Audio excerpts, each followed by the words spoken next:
بسم الله الرحمن الرحيم وأوداقي توجه مدحوينه ورسنجلي كنا الجار بانا نقوله ورسنجلي هدو يسكت الشنا يوم مدحوينه أي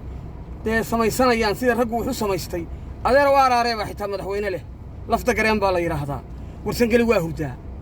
أنا أقول هالك وحنك أمانة يا أما أنك السلام يا حنبليو وقبحين يا سفي عن أن لا هي جوجا وولجين بهكتجين الصومالية محمد عبد الله فرماجو مدمنه حسن علي خيره وسير جمال محمد حسن نينكا ابيهنا تاريخ بو كتغي isaguna waxaan u maleynayaa inuu taariikh la'aan wadanka kaga tagayn fiidiyoyo badan baan daawaday oo Jamaal lagu maagaayo Jamaal nin meel ku toos ah isaga iyo aabihiina magac buu lahaa isaguna magac buu leey kaga tagayaa wadanka sida aan rajaynayo Jamaalow markii aan amaanta iyo hambaliyada Soomaaliya ka baxo dawadii aan soo dirteen waana soo gaartay meel walbana way gaaraysaa dawladda federaalka ah waxaan leeyahay daana wax dhaamo ma hayno madaxweyne farmaajo ha joogo weligiiba yuu ka tagi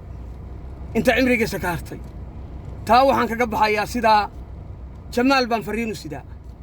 Jamaalow fariintaan ku sida waxa weeye odagii awaawahan warsangali baan fariinkaaga sida xamargale wuxuu ii yimi xalay sidaan u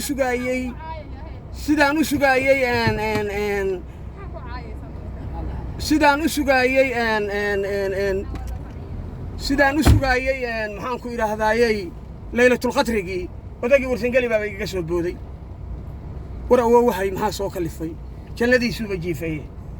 wuxuu ilaahay maandhow fariinta oo iga gaarsiiyay wasiirka qorsheynta dawladda federaalka Soomaaliya Jamaal Maxamed Xasan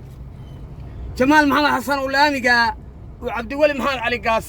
ilaahay khayr ka siiyo madaxweynaha hore dawladda Puntland isagana waa u hambalyeynaya wadada uu cadeeyay noo madoobay warsangali waa hurda qaybina xagaas ay u daaqtageen qaybina galbeed bay u daaqtageen dadka dalka jooga oo warsangali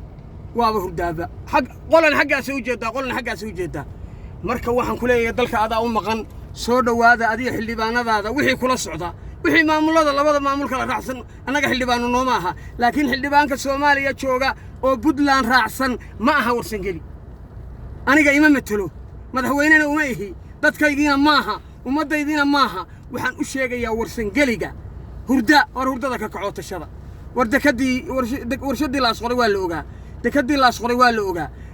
jaamacadii barankutil waa la ogaa maakhir ma shaqayso warsangaliyow war isla yaaba miyadan dad jira oo qoomiyada oo qarana oo ummaddu waxay leedahay miyadan ahayn war meesha ka kaco dulinimada iska daaya oo adigu ha isku habsaamay warsangali waa isku habsaamay ka lama hadlo keer lama hadlo lacagisi ana war haye halkaasay degan yihiin intaasaan ku soo koobaya wassalaamu calaykum wa rahmatullaahi wa barakaatuh